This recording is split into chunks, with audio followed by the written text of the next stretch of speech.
On the first week of June, I left my home in Nevada and headed out on a trip to Ogden, Utah, where I'll railfan the Evanston Subdivision, Union Pacific's double mainline between Ogden, Utah and Green River, Wyoming. The Evanston Sub is quite possibly one of the best places to railfan in Utah, with the majestic red rocks of Echo Canyon to the many bridges and tunnels through the scenic Weber Canyon.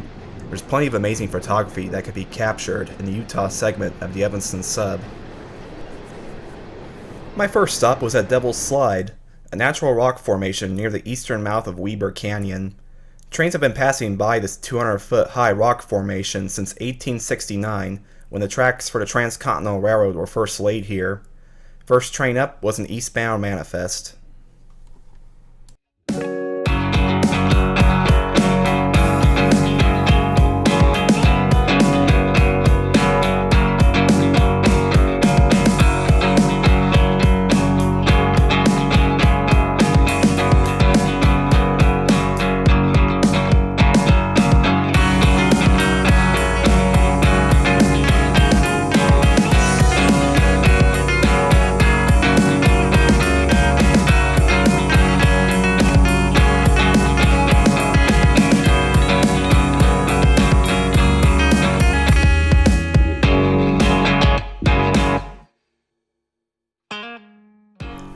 After the train passed Devil's Slide, I decided to follow the train with my drone as I crossed the Weber River for the last time on its journey east. About half a mile past the bridge is the location of Thousand Mile Tree, a large pine tree that marked 1,000 miles from Omaha, Nebraska along the original Transcontinental Railroad alignment.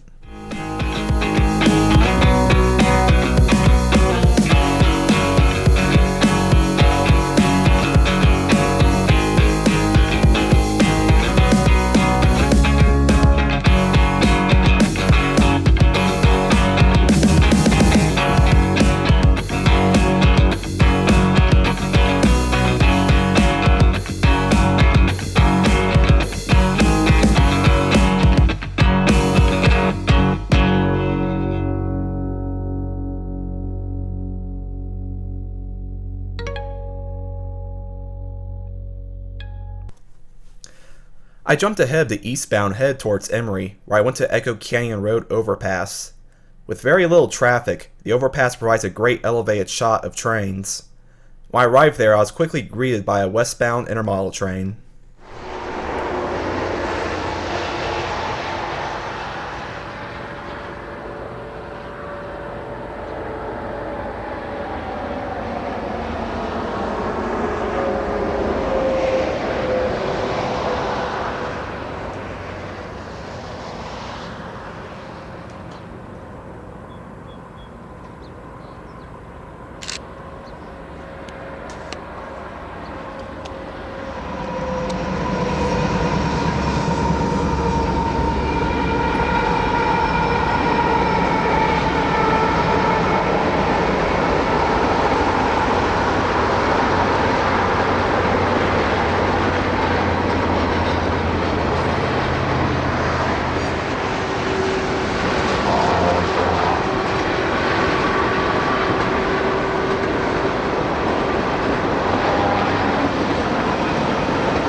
"15 minutes later, the eastbound manifest showed up. The engines were working hard to carry this train up the Wasatch grade.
At the time of my trip, the Evanston Sub was getting about 30 to 40 trains per day. It is common along this line to see trains that are fleeted, running in groups, with anywhere from 2 to 4 running in the same direction within a short time period, followed by a long break afterwards. I found that with these long breaks though, you typically have to wait more than an hour for another train to come.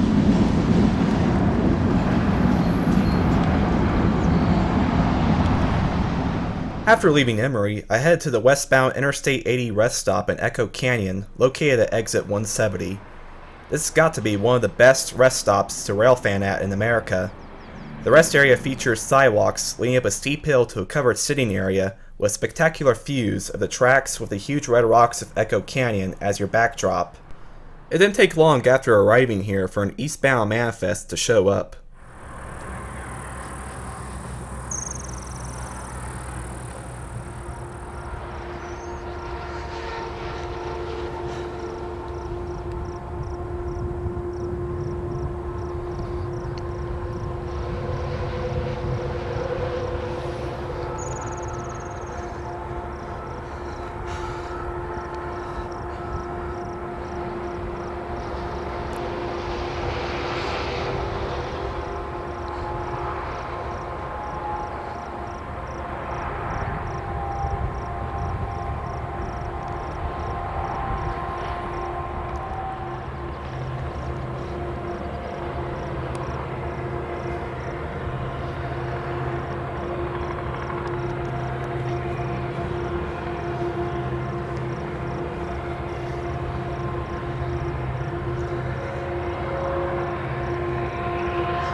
A little over an hour later, an eastbound local went by. I'm not sure of the ID, but judging by the cargo, I'm guessing these cars were headed to the Union Tank Car facility in Evanston, Wyoming, which maintains and repaints cars and the UTLX fleet.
Later in the evening, I head back to the tracks at Taggart in Weber Canyon. Taggart is by far the most famous spot along the line, being the spot of choice for Union Pacific's corporate photographers and other companies. With the two tunnels followed immediately by the two trusses, it's easy to see why this is such a popular spot. I pulled up with not a second to spare to capture a westbound intermodal meeting an eastbound manifest.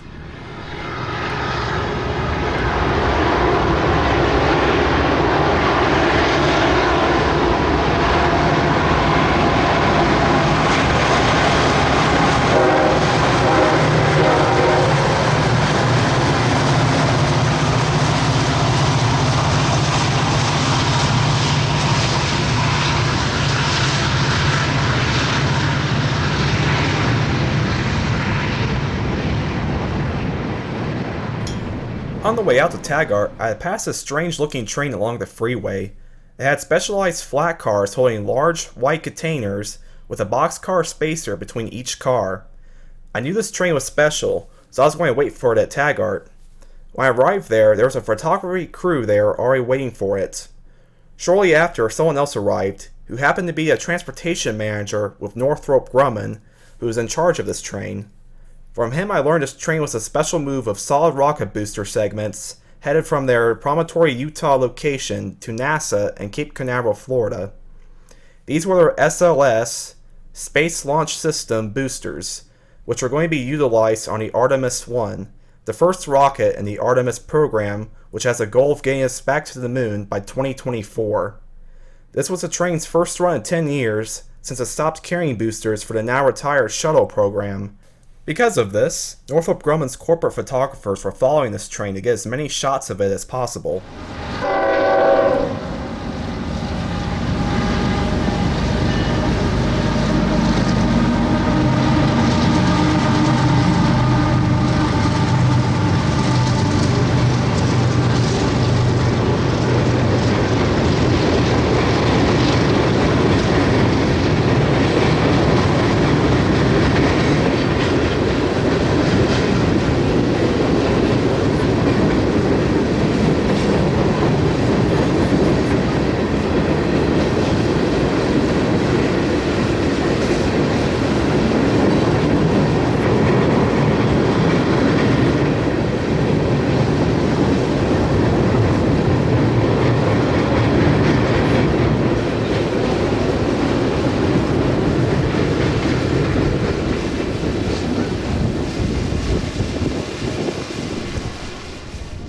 It'll take exactly 1 week for each of these 180-ton booster segments to reach their destination in Florida.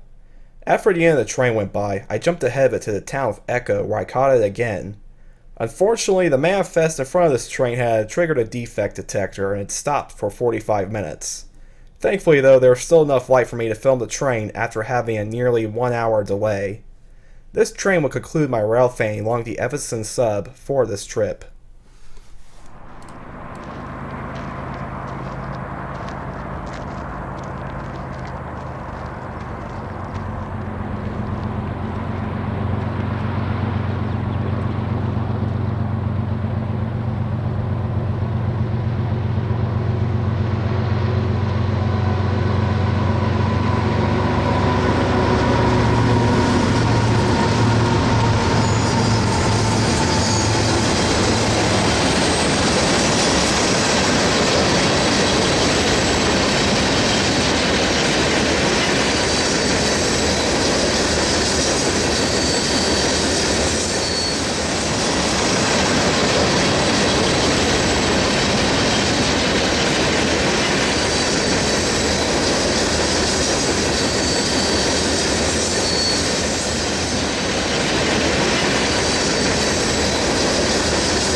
On the way home, I stopped off in Lovelock, Nevada to catch the eastbound Amtrak California Zephyr passing the 1880-built Central Pacific Depot.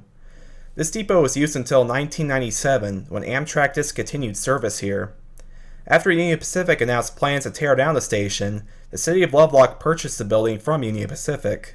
They moved the station back from the tracks off railroad property and completed a beautiful restoration of it in 2002.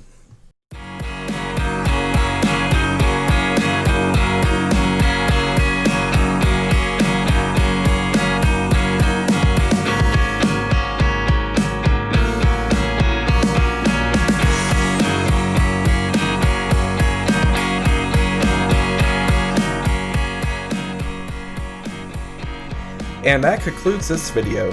Thank you all so much for watching. I hope you enjoyed the video, and I'll see you all next time.